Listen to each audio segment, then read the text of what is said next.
Yeah, we're all set. Okay, so our topic today is scripts that work to improve conversion rates from conversion to appointment set or any conversion point. Love it.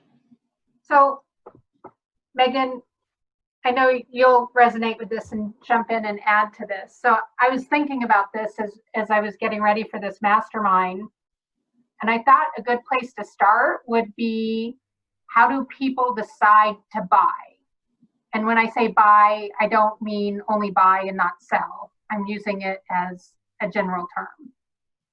And the first step people go through when they're looking at buying, selling, making a buying decision is a desire to buy.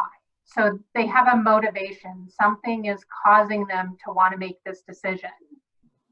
And then once they're connected with that motivation, they go through a convincer strategy where they convince themselves, or somebody convinces them, that this is the right decision. They ultimately make the decision to buy or to not buy. And then they actually go through a reassurance strategy to make sure the decision they've made is truly the decision that they want to make. So there's a whole process that people go through when they're deciding to buy and sell. I hope y'all wrote that down. Will you repeat that? Will you repeat that statement? Sure. So they're going through a buyer strategy. So the buying strategy starts with the desire or motivation. Something's causing this decision to come up. Then they go through a convincer strategy. So they're convincing themselves that to make a decision, and that may be external or internal. Then they make the decision, and then they go through a reassurance strategy that the decision they've made is the right decision. So they actually go through another strategy where they're convincing themselves that the decision they've made is correct.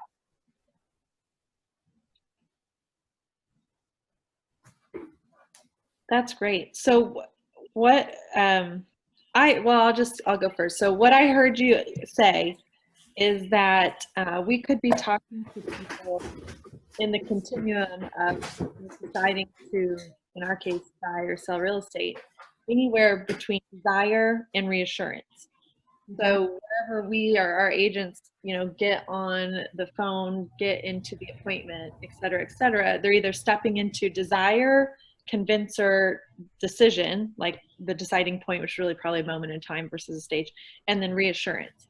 So you've got to know, like, where are you stepping into so that you can improve your strategy accordingly based on whether you stepped into desire, convincer, just the decision point, or reassurance. Right. Love that. And so, Yeah, I mean, that's very much in line with what Gary Keller would say, where he has been saying over the course of the last 5 to 6 months that it should always be service first, sales second, right? Coming at it from that angle, which is very much in alignment with what Paul is saying here. Yeah, because if you go to service first, then you're doing exactly what Megan just said, and you're seeing, okay, where are they on their journey? And so, Megan, I've heard you say this over and over. Where do you start? Well, I was just going to say, and the whole thing starts, it doesn't really start because it's kind of a loop, but the whole thing starts with desire, and desire is a thought or an emotion. It's totally emotion, right? Like nobody has desire, thought, like it's not a thought, it's an emotion. So that goes back to the concept that, emotion makes you act. And so I always used to say, what? No, that's not true. I still say now, I've just been saying that when you're talking about conversion techniques, like the only thing that you can do, man, words are hard for me today. It's not the only thing you can do. One of the most valuable things you can do to make your appointment sticky, to convert higher, and then to see your chain stay all the way without it dropping along, like at appointment set, but not but they didn't show up or whatever, is to know the emotional reason, like the emotional motivation behind the purchase decision.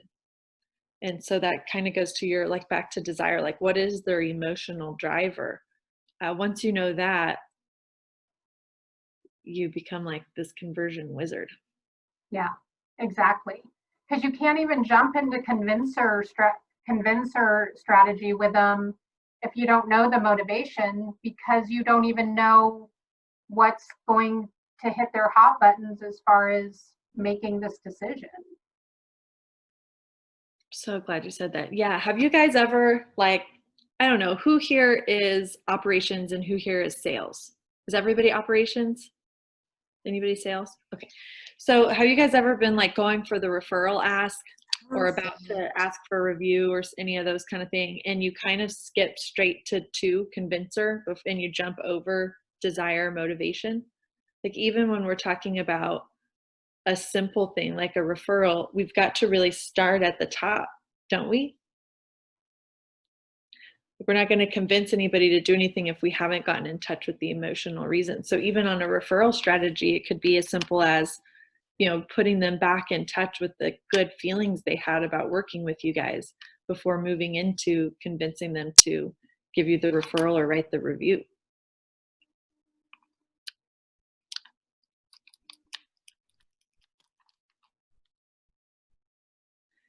Zach, you're being so quiet over there, and you were for a time in your life a PC coach. So I know you've got a lot to say about conversion strategy.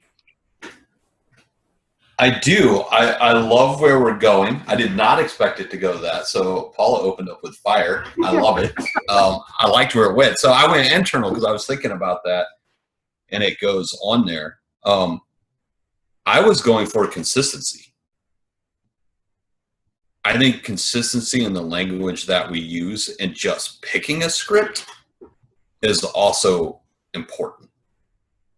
And the way that that comes across, I think, does affect that emotional convincer, because if there's a waiver or inconsistency in our language with the clients that we're working with, depending on what stage they're in, could turn them towards another agent. Right? Meaning that if I already have a desire to move and now someone's reaching out to me, but they haven't connected with the emotional state of it, then I'm not actually going to ever move on to the convinced that this is the right person to do this for me or those segments. And I'm going to go back. The other part of that is too, is maybe you're looking for some information to confirm moving from step 2 to 3 to make that decision. And you haven't had that yet, where if we go emotional, we use those scripts that I'm sure we'll get into in a little bit, but we find that motivation, then that could be a real game changer. So I think it all starts, like what we're saying, with that motivation part of it, because without that, there's really no fuel to drive the conversation forward. Right? I've always said in PC, people get so nervous that they have to close the appointment, they have to get the referral, they have to get this. And I always remind them that you have never convinced someone that they wanted to buy or sell their home. They convince themselves. Yeah. Right. Yeah. They know where they want to go. It's just a matter of will they progress through this cycle that we're talking about. Yeah. And what the hang up is. So I feel like one of the things that comes up in this convincer strategy is objections. And I can't remember where I heard it, but I remember hearing that objection is just an unanswered question. And I loved thinking it that way, because so many times we think of an objection as resistance. And yet when you think of it as an unanswered question, it causes you to dig deeper as to what don't they understand, or what do they need to be educated on, or what question needs to be answered. I love that you said that, Paula. I've always phrased it slightly different, but it's the same concept, and that's confusion prevents commitment. And so like if they're in that convincer strategy, they're almost looking for like, okay, what don't I understand? Like what's my confusion point that will keep me from moving on to the next? Like to to keep everybody from going too internal, like getting too thing, like, let me take it out of real estate for a second. So I just had to replace my roof, like on my house, because it's like hail. If you live in Texas, you get it. I don't know if there's other states have these like crazy hail things, but we had another huge hailstorm, need a new roof. I swear, like my whole neighborhood, y'all, is having their roof replaced. Like it's ridiculous. And I am maybe 2 months behind everybody else because I, like many of you, I'm an operations mind. So it's like, well, what's the best roof? Like, how would I know what the best roof is? Like, what if there's a better roof than that one? And which roof will make my house cooler? And is it possible to have a lower energy bill? And what kind of, you have those little turbines. I don't know, maybe if you live north, you don't, but you have those turbines on top of your roof. You're like, which kind of turbine's the best turbine? Like, I might as well have my turbines replaced, get a better turbine, right? Like, it's confused. I was definitely going to buy a roof. Like, my insurance gave me the money months ago. Like, I was definitely going to get the roof, but I was confused about what to buy. And so it wasn't that I wasn't going to buy. I'd really already made the decision, and somewhere between like reassurance or right after reassurance is just like, what objections do I have to purchasing? Like we had like 12 roofers come through our neighborhood, knock on our door. Like, you're standing in front of me at my door, but I'm not going to sign this paper saying I'm going to go with you, because what if you don't sell the best roof, right? Like, it's not that I'm not going to buy. It's that you haven't cured my confusion for me. So finally, I found some guy who like really stuck in there with me, answered all my questions. And it wasn't that, I don't know that he was ever sure I was going to buy because I was that person, but because he answered every question I had, and I knew I was going to buy from him the whole time because he could answer my questions, I made the decision to like actually have him install my roof, which he did yesterday. So like, to take that back into real estate, then it's the same thing. It's like people, when you have them on the phone or at the table, they're going to buy or sell real estate. This is how come when your agents lose the appointment, but like 2 months later, that house is in the MLS and you're like, what the hell, y'all? Like, you just said it wasn't the right time. By the way, time is never the objection. Write that down. Then you can't figure it out. But really what happened was they had confusion, and confusion prevented commitment at the table. And if your agents can get more skilled at curing the confusion, then they'll close to the next stage way more often. Those people are going to buy and sell. They just didn't decide to do it with your agent while they were at the door, like my roofer scenario, because you couldn't tell me what the best roof was. Like, which shingles are the coolest? Is there an energy rating for shingles? Like, I don't know. I do now, but I didn't. Are they always going to buy and sell?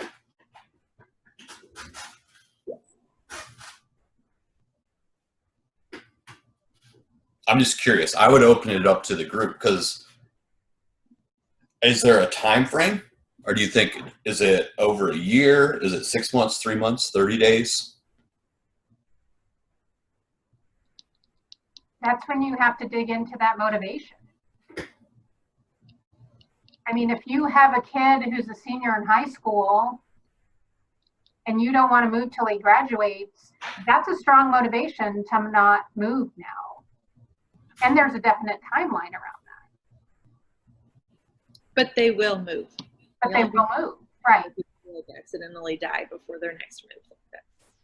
Everyone. Yeah. Mostly. 90% of the people. And that's digging into that motivation. Like, you need to know that motivation. Yeah, well, the motivation also paints the time that you're working in, right? And at the moment, there may not be motivation.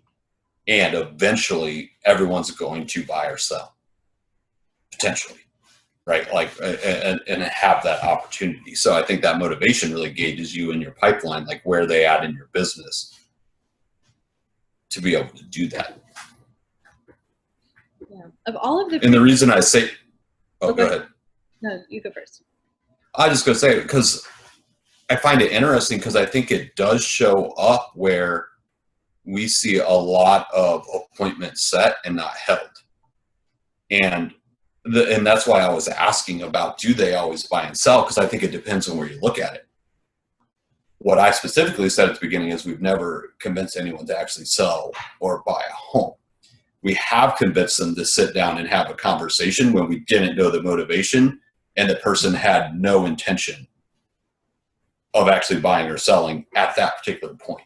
Maybe on down the road or at some point. But I think if you can handle objections enough, you can set the appointment. And then we see a lot of time that the appointment set to appointment held conversion rate is real low.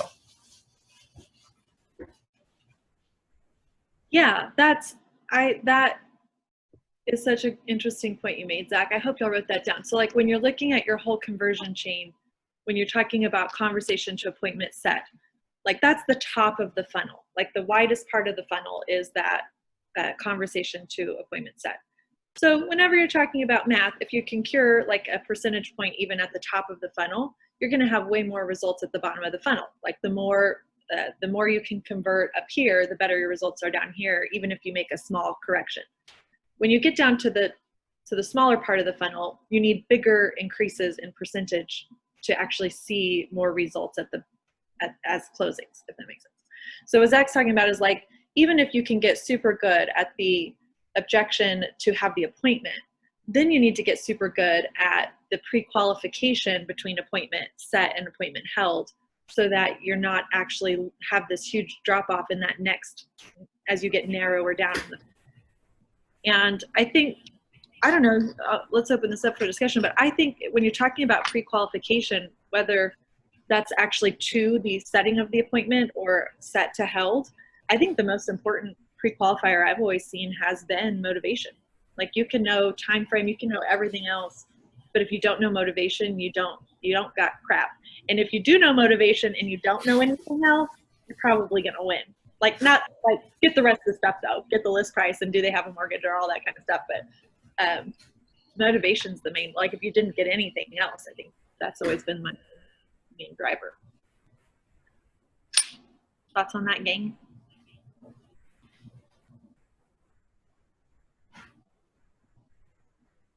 I think that makes sense. I mean, especially like if you know motivation and they're calling you to cancel an appointment, you're like, well, do you really want to cancel or do you just want to reschedule? Because if you want to downsize, if you want to, like, because if you know motivation, you can bring it back in and remind them why you're holding the appointment to begin with. I think it shows that you listen and that you care. I've even had 100% agree. I think you nailed it, Liz. And that's also why I say time is important.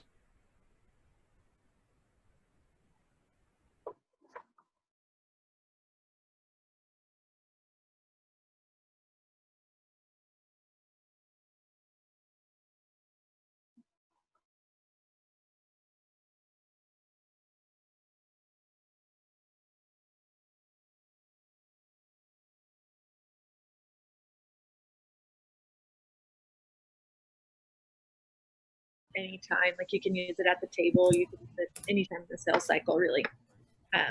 But you'll see the language is set up for when you're trying to get the appointment. So this is like most scripts, actually, you know, sometimes we think of scripts and we get like this idea in our head that it's like this totally pre-scripted 3-page thing that, you know, I say, then you say, then I say, then you say. And really that's not what scripts are. Scripts are language patterns that you can learn to follow that get you to some desired outcome. And yes, when you like write out what it could sound like, it ends up looking like, well, I said, and then she said, and then I said, and then she said. But the reality is it's a pattern, which is why I call this a ladder, because you're just walking each rung. Like every rung you step, you're getting closer to your destination. And so if you look at it, let me just share my screen for those who maybe can't open the link. Oh, no, can't do it. Paula, could I share my screen? You're good now. Awesome. Man, you like knew where I was going and you Yeah, had totally. So here it is. So anytime you hear an objection, and it might sound like time, but here's where, again, I'll just go back in and say it's not time. So if you hear somebody say, well, the time's just not right, it's not like time's just quite right for me, you can walk this ladder too, but what you're looking for is an actual objection. So, you know, you just acknowledge it, validate them, affirm them. That's why affirm is in all caps. Like everyone wants to be right. So go ahead and affirm them. Paula, I am so glad you brought that up. So what I hear you saying is that it's really important for you, for your son who's a senior, to finish school in his current in the school he's currently in. Is that right? Yep, that's correct.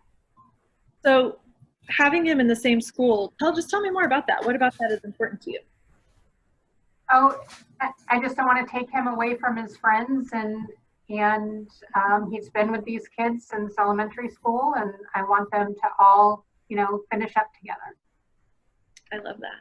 So what I hear you saying is, if you were in the same school district and he could go to the same school, that would meet your criteria? Yeah, I hadn't thought about that, but yeah, that would meet our criteria if we could find the house we wanted in the same school district. So, here you've had longer conversations, so just take it back to the top. So, you're wanting that 4th bedroom, or let's say you're downsizing, you have a senior. You're wanting to maybe start to think about downsizing and really get the home of your dreams. What else would that look like? What else might prevent you from doing that today?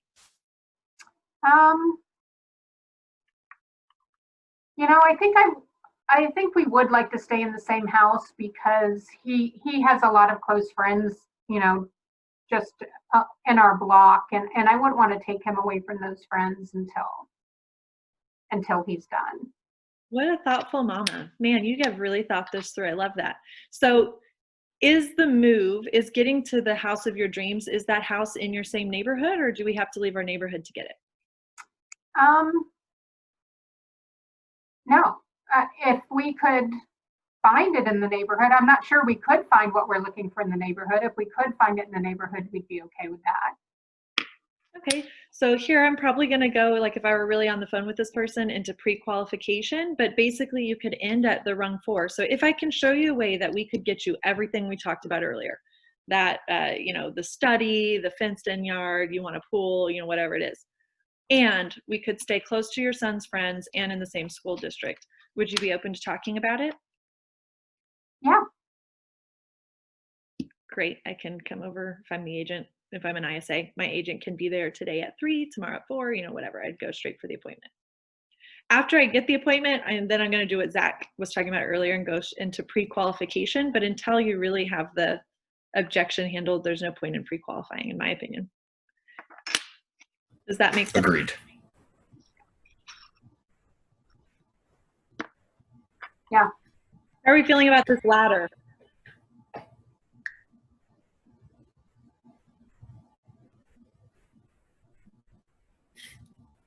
Thumbs up from Liz. Liz is taking this to her team this week, or last week. Did you take it? Well, and I think this is really good, and we have an opportunity. How do we apply it and go within our businesses? Looking at who's on the call, a lot of us are not speaking or having those conversations with clients. Yeah, that's a great point. So Liz, I know you help 411 your agents, and you've been helping with scripts. Is that why everyone else is here? Like, do you guys help with the language of your sales team?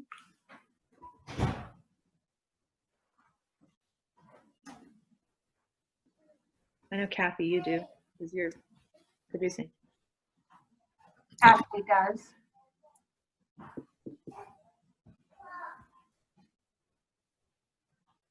Deb, you might actually have some of those conversations. Deb, you're muted. We can't hear you. Yeah, we do. We practice with the buyer's agents and trying to get through those scripts. We do that probably on a weekly basis.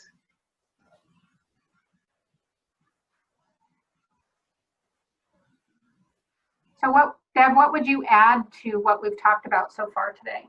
Well, I got waylaid because I had a meeting, so I got in just on this part of it. I like always the open, getting into the motivation, because I think that's always the most important, is why they're wanting to move or why they're not wanting to move, whether it's quickly, whether it's the kids, what it is. Then you can build relationship on that, and it make them feel comfortable and working with you, and like you're not pushing.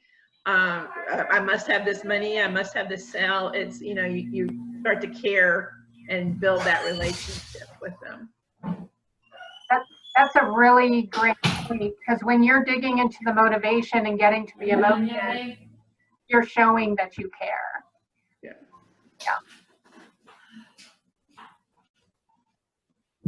Kathy, you looked like you were about to say something. You're muted though.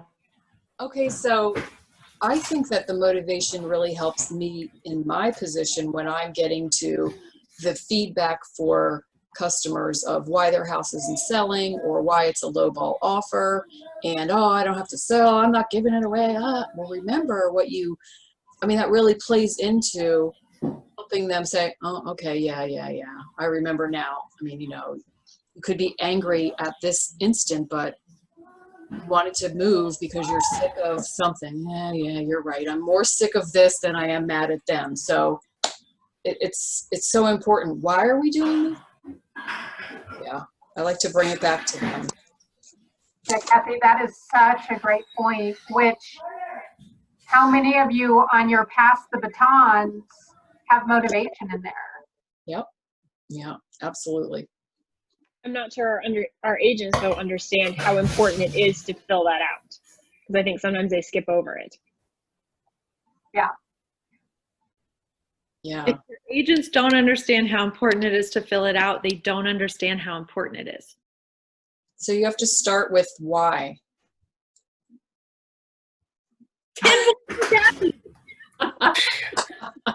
Kathy, I am so taking points away from you this week. No, I'm just kidding.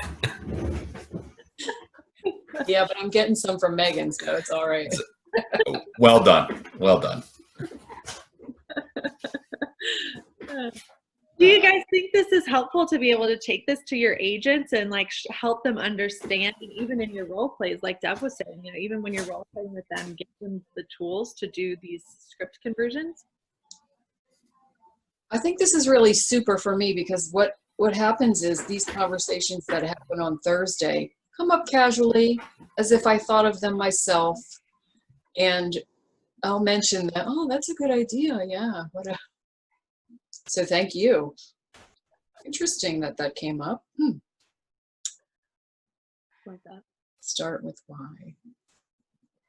So one of my big focuses lately has been scripts, because I feel like that's one of the biggest things we can do on our team to just improve everything, improve all of our conversion rates. And I really love what you said, like scripts are language patterns you can learn to follow so that you get the desired outcome. Like I'm realizing that maybe we need to stop focusing on like, here's the scripts for you to memorize, and here, like, just get them to understand like the concept behind the script. That it's not about, you don't have to memorize all the scripts from Bold. You just have to understand, like, why are you asking all of these things, and is it leading you to understand their motivation?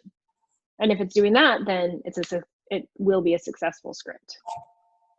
Yeah. When to apply them, because I always had pushback from scripts. Well, I don't want to memorize it. It doesn't sound like me. I said, well, what you need to learn is just start reading every script you see, because when that conversation comes up, you will have something to say instead of, oh, I wish I would have thought of that sooner. You won't have those feelings in your head because you will have seen this somewhere, even if you don't have it memorized. You understand, like you said, what comes next. When you ask this question, usually they ask this question, and then you'll know where to lead them to, where to take them to get the outcome that they desire, that you also desire. Yeah, a good Yeah. converter knows how to pivot in the conversation to get to where they need to go. Mm-hmm. Yeah. I mean, and they would say, well, which script should we get? And then it would be a weeks of picking, and I'll be like, just read this one, and then read this one, and read this one. And then if you need it, you'll need it. And if you don't, stop wasting time searching for one, because every scenario eventually is going to come up. Exactly. Yeah. I used to highlight mine to go in theme with what Megan is saying. I would highlight the bullet points of what I thought the bullet points were of the script. And that's what I'd memorize, because the rest is all filler. right? So if you go in and it turns into that, she said this, you said this, and you go to that pattern, I would just highlight those key points. And you just know throughout the conversation, that's what you're looking to kind of hit. Mm-hmm. I always like to think of scripting as dancing. It's like you can't control necessarily what your partner's going to do, but if you're leading the tango, you at the end of the song you dance to the tango. So like it's not so important that you put your right foot here and your left foot here, but if you know how to dance the tango, like you're going to get your partner through the song. And that's more how I think of the scripting process. It's not rote, it's a dance. So if you know kind of the moves, you can get through it. That's how I always thought of it. Well, that's good too, because I know sometimes like we'll have people like practice scripting and they'll be like, and you know, I don't look at the script when I'm scripting with other people. I just give them whatever objection comes into my head. And they'll be like, no, like the script says this, or like they get so focused on like the other party says this that they're not actually listening. And so like I feel like maybe getting them a little bit more out of the specific, here is the script you have to memorize, will help get them out of that mindset too. And realizing what the objective is. What's the objective of what your position is? Is it to get an appointment? Is it to get them to sign? Is it to get a review? Is it to get a referral? So that you're listening for those key comments that come up that you can say, oh, well, now is when you can insert that script that you have learned to get to your objective. You know, you need a referral. Oh, it was so great. You guys did this great thing. Ding. Now's the time to ask, you know. Oh, your cousin's something. Ding. Now's the time to bring in that referral request that you know about. I mean, so yeah, it's knowing those scripts, but also active listening is so important. Well, internalizing them. If we internalize the scripts and the outcomes we want to hit, the ability to listen should increase because we have less internal dialogue going on. Mm-hmm. Right? So what happens is if you're in an uncomfortable conversation where you don't know what you're going to say next, you tend to tune out, right? Because you start going internal thinking, okay, how am I going to answer this? What am I going to say? And before you know it, you've thought about what your response is going to be without listening to those key words that Kathy's picking out. That's why internalizing those scripts are so important, or at least the bullet points. Mm-hmm.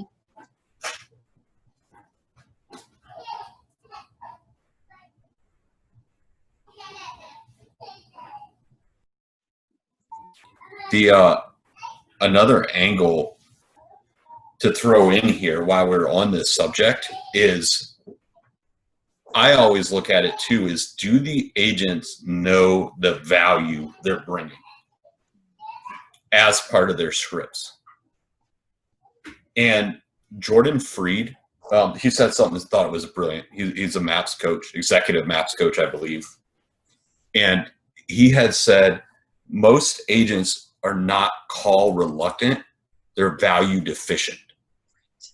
And I absolutely loved it. And it led me down the path also because of this conversation we were having around scripts. And I wonder if some of that is too within the scripts we're using.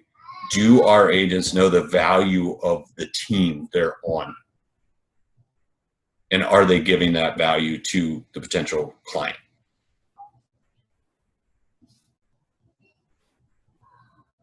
That's a really great point, Zach. And I think we as ops often assume they know that, and we don't actually verify that they know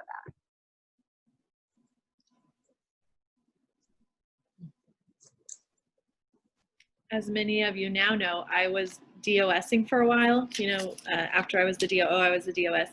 And I was in charge mostly of like brand new to industry agents coming in. And so they, with like hands down, like what Zach just said, they did not have call reluctance really. What they had was like, what do I say? Like, what if they're interested? They're like afraid of success because they didn't know what value they had to offer which is like outrageous when you think about it, because you're like, well, you have like all the information. So how I liked to think of it, because apparently I'm like super into metaphors or something, but how I like to think of it was like arrows in your quiver. So once I gave them like 3, 4, 5, like I learned that the fastest thing I had to do was give them arrows in their quiver so that they could pull an arrow out and shoot it. So if they said, oh yeah, like I actually am interested in, in having that conversation, then I literally had someone throw the phone across the room once because they got someone say, oh yeah, I'm interested. And she was like, and she threw it to another agent. She had no arrows in her quiver. So like, one of the first ones is like, you actually know information about home prices and what's happening in the community. Like that's an arrow in your quiver. It sounds so obvious, like, duh, you're a real estate agent. That's what you do for a living. But until they realize, oh, that's literally like a tool I have, people don't know what to say. So I love that you brought that up, Zach. It's like they don't know the value. So until they can say the value of their position, they're the phone and call. So just even helping them, as dumb as it sounds, helping them understand that like you have something insanely valuable. Like no one is calling them and telling them the value of what is probably their largest investment. And you know that information. Like what kind of crazy value is that? Like if you had $200,000 sitting with a financial planner, you would expect every year to know how that asset had performed. But we don't expect that with our homes. Yet a real estate agent has that data. And what a cool like that's a huge arrow in your quiver. So just helping them understand that sort of a thing. I mean, vendor lists, like you might run into somebody who's like, no, I just moved in, I'm fine. But you come to know they would love to have somebody mow their lawn. And you've got this huge, massive vendor list. That's an arrow in your quiver. So helping your agents understand just what is valuable that they have to offer can really give them coverage. Yeah. And that's why BOLD goes to what they now are referring to like the Ford sandwich, right? Which is family, occupation, recreation, dreams. Start with a little nugget. State your purpose, which is your value, exactly what we're talking about here, information, or like what Megan's saying, the value, what is the market doing? State your purpose. Finish with a forward recap or projecting a future. So, oh, are you going to go on vacation again? Or whatever that may look like, occupation-wise. I mean, that's why they do that, for that very reason, because we find people don't know what to talk about.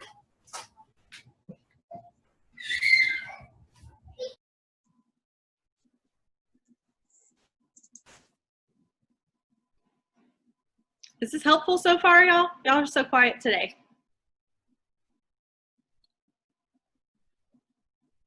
Laura is telling me with her eyes that she loves everything we've said. She's just choosing not to use her words. I hear you, Laura. Oh. I had the privilege of working with Laura. We're really putting her through the fire. I mean, we're only like week 3 on the job. We went over like accountability, like hardcore accountability. We went into scripts. I love it. Oh, that's great. We have 15-ish minutes left. What else? Like, what struggles are you guys having around this? What scripts would be helpful? This is y'all's time. What do you want? What would you like to see happen in the next 15 minutes?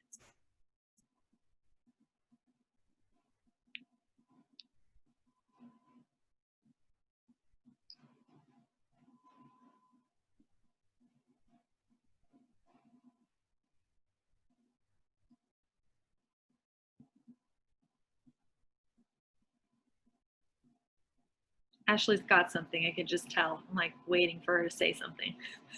She made a face. She made a face like, I've got a big thing. Come on, Ashley, give it to us. Okay. So we kind of struggle with just time prioritizing script practicing. Like we don't prioritize it in our day. And so it's hard to go through scripts with people that are like that, because they also, if we do, or if we are able to do it, then they rush through the process and they don't really get the knowledge of, or learn really what the scripts are saying. So that's kind of our, like our battle right now, is just prioritizing and then noticing the value of script practicing. That's So how can we make the value, so if I may re-summarize what I think I hear you saying, like how can we make the value of scripts and script practice more clear so that our agents show up and participate Mhm. with a high level of engagement? Right. Okay. Yes. No. That's what I need help on. Yes. All right, team. Tie it back to their motivation. Yeah. True. The other thing is, what is the title of our mastermind tonight?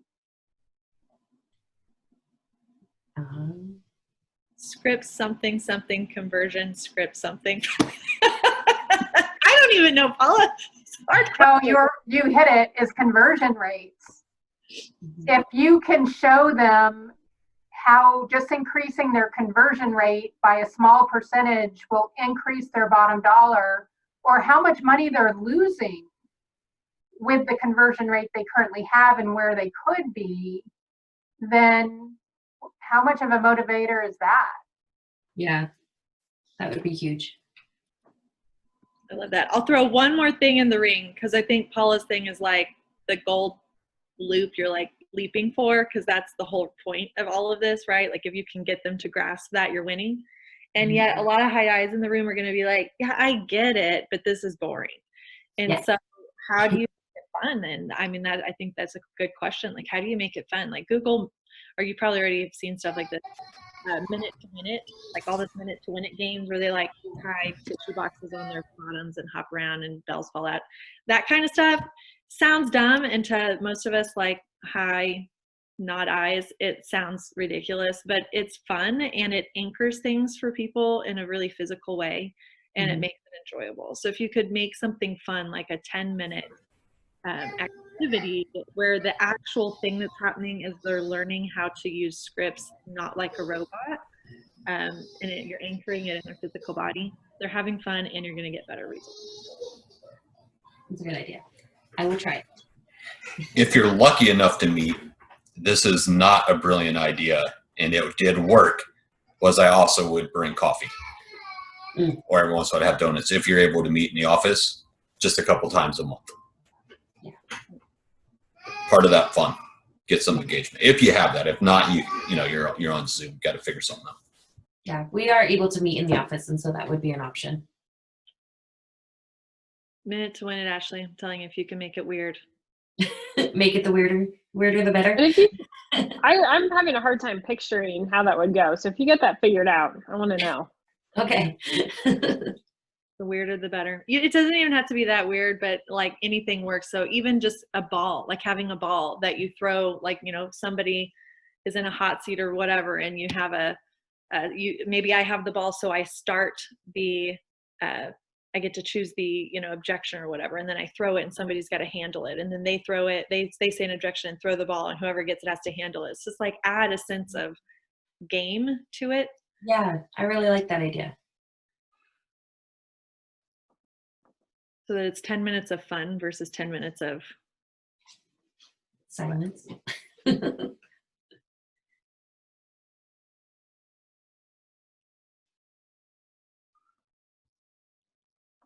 Ashley, so brave, bringing her question to the group. Brave like Ashley.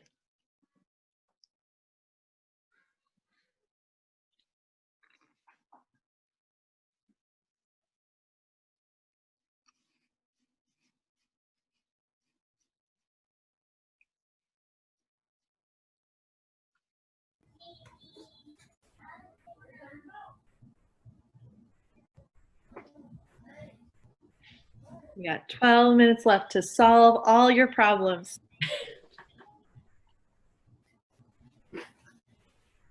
All right, well, let me share this then, because we had some script practices lately, and one of them resulted in this fantastic review that, so every day our team gets together in the afternoon and meets to share and celebrate.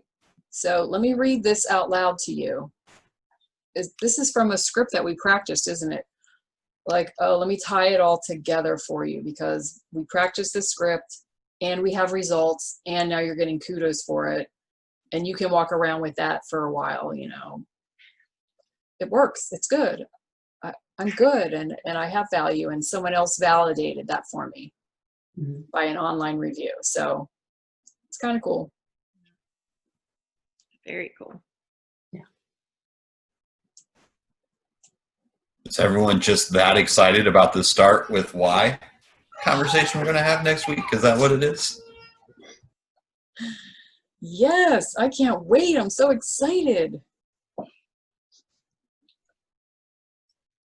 And I asked if I could borrow a book. Anybody have the book I can read? Could you not? Are That's they? what I got. Oh, you found fine. I'm like, I think they're going to be reviewing a different one, but That's so good though. The Find Your Why is good, but Start with Why is like that. The first chapter of Find Your Why is like a summary of Start with Why. It's like a book in review. it's great. I'm looking forward to it. I know what everyone's really thinking, and that's after we do this book review, maybe Megan will stop talking about Start with Why. We can move on to another book. What's our next one? Road Less Stupid? We're actually, oh yes, The Road Less Stupid, if people can get it. It appears there may be a problem with that, so we may need to switch up books. Right. Yeah. Okay. Does everybody have that that's on this call, or does everybody find it? I had 2 people tell me they couldn't find it. Liz, weren't you one of them? You couldn't Yeah, I find it? couldn't find it. Or if I did, well, and I didn't want to pay like $40 for it. I wonder if it's restocked yet on Amazon. I'll have to check it I out. have not been able to get it yet. Oh, bummer. Weird. Somebody told me they thought it went out of print, but I know that can't be right. It's like having a moment of popularity, so that can't be. It's not out of print. I think it just has sold out. Okay. Okay. I think part of the reason it's so popular right now is because of what's happening in our economy. And this book addresses a lot of that. So, and not specific to real estate. I mean, it's not a real estate specific book. So, Got it. Cool. so we do have a backup. So we're going to do The Founder and the Force Multiplier. Ashley, you'll be so happy about that. Mhm. Oh, that's right. Yeah, that's right. I forgot we talked about that. Yeah, if we Yeah, can't get there you go. What is it? Show it again. Founder. the founder. Oh, Hey, can you guys, can you see it on there? Hey, Megan, this is for you. Yeah. I feel so naked without being able. Oh, we outdid her this time, Paula. I'm done. That's it. I'm leaving. he doesn't know how to drop the mic. I love it. I mean, what do we think, group? Would we prefer to do the Founder and the Force Multiplier, just in general? It looks like you already all have it, so I'm thinking. Yeah, I'm thinking that at this point, that's the way we should go. And then we can do the Road Less Stupid once they get the books back in stock. Okay. If no one has any other questions, anybody? We have 8 minutes left, Good. or we can give you 8 minutes back. Or I have an activity for before we go. Gotcha. We're on for all the time. Why don't we go around and you guys introduce yourselves, tell the group what team you're with and where you're located. We always like referrals, right? Right. Let's let everybody know where we are so we know where to send them. Let's go in alphabetical order. Oh my gosh, it's getting so complicated. Ashley goes, crap. I was gonna say we should start with C because I always have to go first. Uh-oh. Don't worry. I always go last, Ashley. I always go last. I'm straight up in the middle. Yeah. So I'm Ashley. I work out of Elko, Nevada. I'm in between like Boise and Reno and Salt Lake. We're about 4 hours in the center of all that. A very small mining town is what we do. And so we have a ton of people coming in and out of our locations because jobs change and people change. and I'm on a team called Ship Group. We have 2 admin, 4 sales people, and that's about it. I don't know what else you want to know. Good job. The weirdest thing about you. No, are we not doing that? Yeah. All right, had to try. This is recorded, Megan.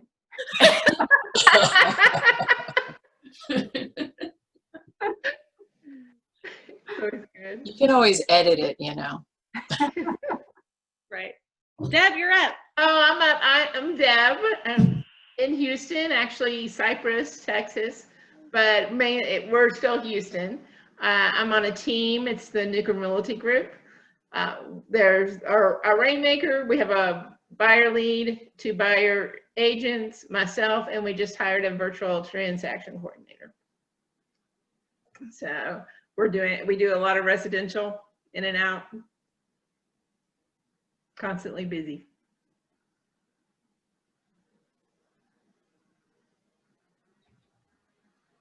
Yes, next. Liz. I am Elizabeth, or Liz, Director of Operations for the Safe Harbor team. We are in the greater Cleveland, Ohio area. We are currently 2 administrators and 7 agents, and then our Rainmaker. Mostly residential. We've started doing a couple of commercial deals here and there. Yep. Nice to meet you. Next. Yeah. Hey, you guys, I'm Kathy Kissel. I am from Spring Hill, Florida, which is just north of Tampa on the Gulf side. We're about 7 miles from the Gulf of Mexico. And where we live, it's called the Nature Coast because we have lots and lots of nature, but no beaches. Oh. So boating, snorkeling, there's a lot of golf and retirement communities here. Our team is a Rainmaker, transaction coordinator, part-time VA, and 2 buyer specialists, and myself. And we do quite a bit of business. We're like in the top 2% of agents in our county. Yeah, it's fun. I'll tell you, our average price point is about $185,000.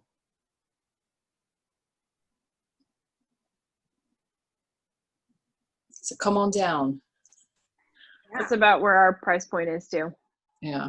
The price point for 7 miles from the water. Yeah. Right. You can get a place right on the water for about $500,000. A And nice is that, place. and is that because of the lack of beaches? Yep. Yeah. It's because you go a little bit further south, Clearwater Beach. You know, everyone's heard of Clearwater, the white sandy beaches, Fort Myers. Those properties would be 1.5 million. Yeah. Wow. And your neighbor would be sitting next to you. Yeah. Like Crazy. if you're on the water, are you like on a mangrove forest? What's there? They're on canals. Oh, okay. They're man-made canals that are dug out to the Gulf. Yeah. So no, not really mangroves. No. Mm-mm. I mean, they're around here for sure. Good snorkeling, good scalloping. I have to come visit to snorkel and dive and all those things. It's my jam. Yeah. I don't do any of that. Thanks for asking. Am I next? Mm-hmm. Okay. So I'm Laura. I think I'm the newbie here. We are out of KW Elevate in Strongsville. I'm with the Mascarino Group, and it's just right now my Rainmaker and myself, but his wife is now going to join our team. She's going to be our buyer agent, so I'm excited about that. So yeah, that's about me. Nice. Welcome aboard. Thanks. Welcome to the show.